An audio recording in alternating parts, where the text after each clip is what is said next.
Salut à toi qui regarde cette vidéo. Alors aujourd'hui on va parler de ceci. Donc c'est un condensateur, ici c'est un condensateur permanent. Donc je vous avais déjà montré dans une précédente vidéo qui s'affiche ici au-dessus à droite comment le tester. Donc j'avais présenté 3 méthodes pour pouvoir le tester.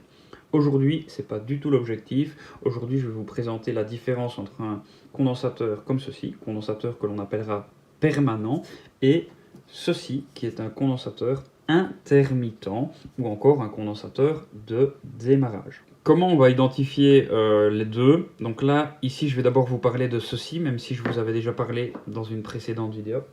Donc ça, c'est un condensateur 45 microfarad de la marque Ducati. Donc on le voit ici, Ducati Energia, qui a été testé à 400-450 volts avec une tolérance de, alors c'est marqué quelque part, plus ou moins 5%. On le voit ici. Donc ça fait 45 microfarads, plus ou moins 5%. Donc en réalité, il fera peut-être 43 ou 48. Qu'est-ce qu'on remarque d'autre? On remarque qu'on a la VDE, donc ça c'est une norme d'électricité allemande, on a la conformité européenne, et ça je ne sais pas du tout ce que c'est.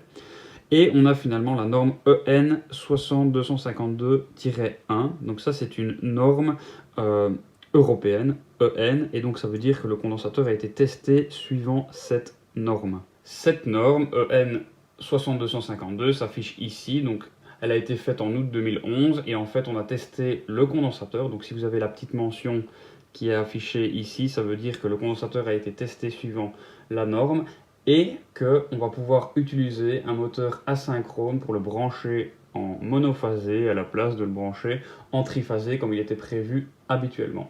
Donc ça c'est vraiment pour le condensateur permanent. Donc c'est un condensateur qui fait à la fois condensateur permanent, donc qui reste branché en permanence, donc pour être branché en moteur, pour passer d'un moteur triphasé à un moteur monophasé, donc suivant la norme EN 60252-1. Alors ça c'est un condensateur de démarrage. Déjà, première différence, vous le voyez, il ne faut pas être un grand scientifique, il est beaucoup plus petit. J'ai fait exprès de prendre la même capacité, comme ça on peut comparer la taille en fonction de la capacité. Donc on a 45 microfarads, ici on en a 42. Il est singulièrement plus petit. Pas le même, ici c'est en plastique, ici c'est en métal.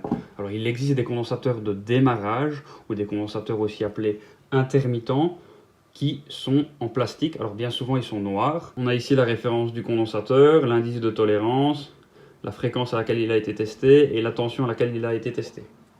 Alors ici c'est pas un très bon exemple, bon ok je vous l'avoue, mais au moins on peut constater une différence. Donc la différence c'est la taille, la finition, donc ici c'est en métal et l'autre c'est en plastique, je me répète un peu. Donc ça c'est un condensateur de démarrage, ok? Il ne peut pas être utilisé en permanence pour être branché sur un moteur asynchrone pour le passer d'un triphasé à un monophasé.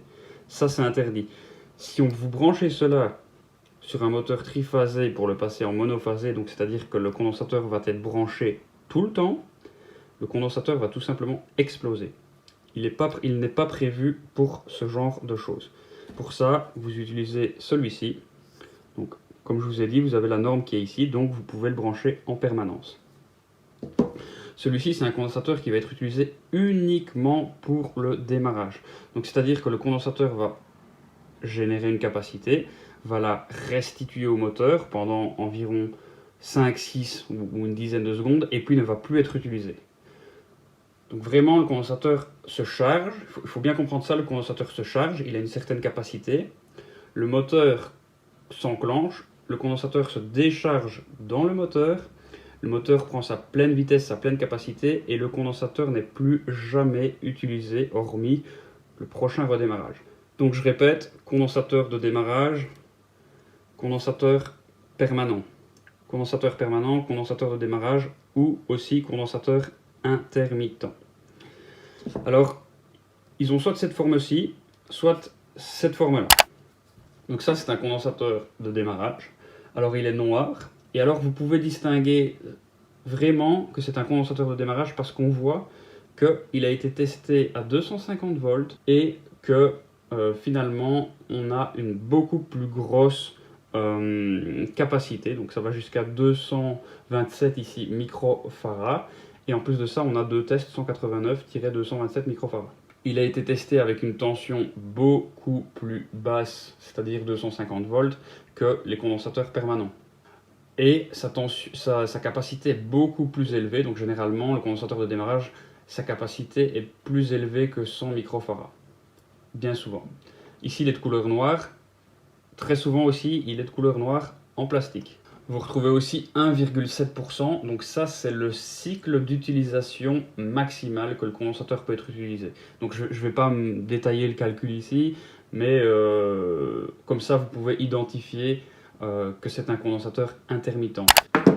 Voilà, j'espère que c'était assez limpide pour vous, que vous avez pu mieux comprendre la différence entre un condensateur de démarrage / condensateur intermittent et un condensateur permanent. Si vous avez des questions, comme d'hab, vous n'hésitez pas, vous les mettez en commentaire, je me ferai un plaisir de répondre. Si vous avez des suggestions, n'hésitez pas non plus, parce que je suis pas à l'abri d'avoir fait une erreur quelque part, mais en tout cas, vraiment, si vous devez conclure sur quelque chose, ne branchez jamais celui-ci en permanence parce qu'il ne va pas tenir le coup, il va exploser, voire même dégrader votre moteur.